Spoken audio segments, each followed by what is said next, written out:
Russell Westbrook, one of the most polarizing figures in the last decade of the NBA, a former MVP, a 9-time All-Star, and now possibly the most controversial player in the NBA. Some say he's still an MVP caliber player, just not in the right scenario. Some say he's past his prime and not the same player he was, and some say he's never been a superstar and was just in the perfect scenario to pad stats. He's one of the most explosive athletes the NBA has seen in its history, and he will forever remain in the record books when it comes to triple-doubles.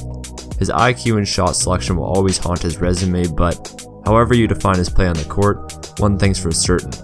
He has something to prove, especially once coming to Houston, and now even more so on possibly his next NBA team. Let's first look at what the Rockets had to give up to get Russell. Chris Paul, their first round picks in 2024 and 2026, which are both top 4 protected, and finally the 2021 and 2025 pick swaps. Ouch, that's a steep price to pay for a possible 1-year rental. Anyone getting Jimmy Butler vibes? With that in mind, the Rockets will definitely want to capitalize on whatever value he still holds and try to get back both pieces that will fit into whatever new system they plan to implement, and also hopefully some future assets to go along with it. Now the man that was traded for Russell Westbrook, Chris Paul, a much less controversial point guard. Although he has never won a championship like Russ, he has proven to be a winner beyond anything else and has mostly fallen short because of colliding egos and injuries. The Oklahoma City Thunder have made it perfectly clear they are looking to trade Paul, and Paul has made it clear, according to Instagram news, a very trustworthy source, that he is interested in Phoenix. Both teams had a great first round series inside the bubble, but are just looking to move on, especially the Rockets, who parted ways with both head coach Mike D'Antoni and general manager Daryl Morey. Both Paul and Westbrook have been known around the NBA community to have quite abysmal contracts despite their immense talent. That is what makes the trades tricky, because with almost every other team you must reciprocate that value closely. Now, the trade.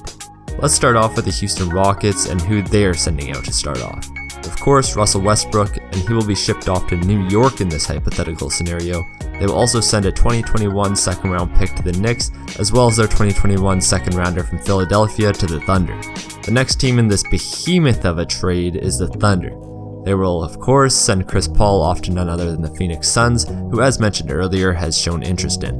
The next team's outgoing assets is the Knicks, in which they will send off Taj Gibson and Julius Randle, Taj being an expiring contract, off to Clutch City, as well as their 2021 first-round pick and 2020 first-round pick from the Los Angeles Clippers. To the Thunder, they will also trade Bobby Portis. I personally see the Knicks trying to avoid shipping off their 8th pick in this upcoming draft for the simple fact that if they are receiving Westbrook, they won't be looking to tank and will most likely not have a higher overall draft pick than that through Westbrook's 3-year contract. The final team in this deal is of course the Phoenix Suns, in which they will send Rickey of the Rubio to the Thunder and Tsunami Papi, the best looking lesbian in the NBA, to the Rockets. Now let's look at every team's incoming and outgoing assets to see if it's worth it for each team. Let's start with the Thunder. They are exporting Chris Paul and receiving Bobby Portis, who is a decent young lad, as well as Ricky Rubio, who is the best point guard in the league. So what is there to hate? No, but seriously, they are definitely primarily looking to give minutes to their young guards and capitalize on draft picks, so these two acquisitions plus the second round draft pick add to that. For the Rockets now, they shipped off Russell Westbrook and they get debatably the best loaded of all 4 of the teams. They're getting back a veteran in Taj Gibson, who is primarily just a filler for financial sake, and he's on the last year of his deal, so it's more negligible. They also get Julius Randle, who can be a good starter for them, and Kelly Oubre, another starting caliber player who they can look to re-sign after his contract expires in 2021. On top of those assets, they also received 2 first-round picks. What's not to love? For the Suns, they're shipping off Ricky Rubio and Kelly Oubre. Kelly Oubre, although he has been very good for them, could be looking for a big payday when his contract expires, one that Phoenix might not be willing to pay. Same song and dance with Rubio, who, being the best point guard in the league, has really transformed the Suns into a decent team and Booker into a more efficient scorer and player in general.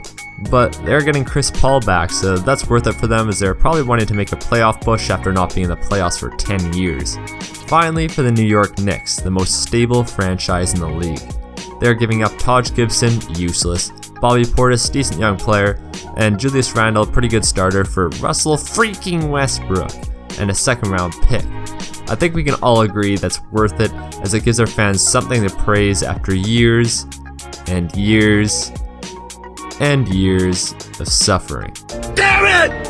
I'm hurt. To be honest with you, I'm hurt. So considering the recent news of Russell Westbrook wanting to depart from Houston, and of course the news of Chris Paul wanting to go to Phoenix, I wanted to kind of implement those two together, so I just made a massive trade combining both of them.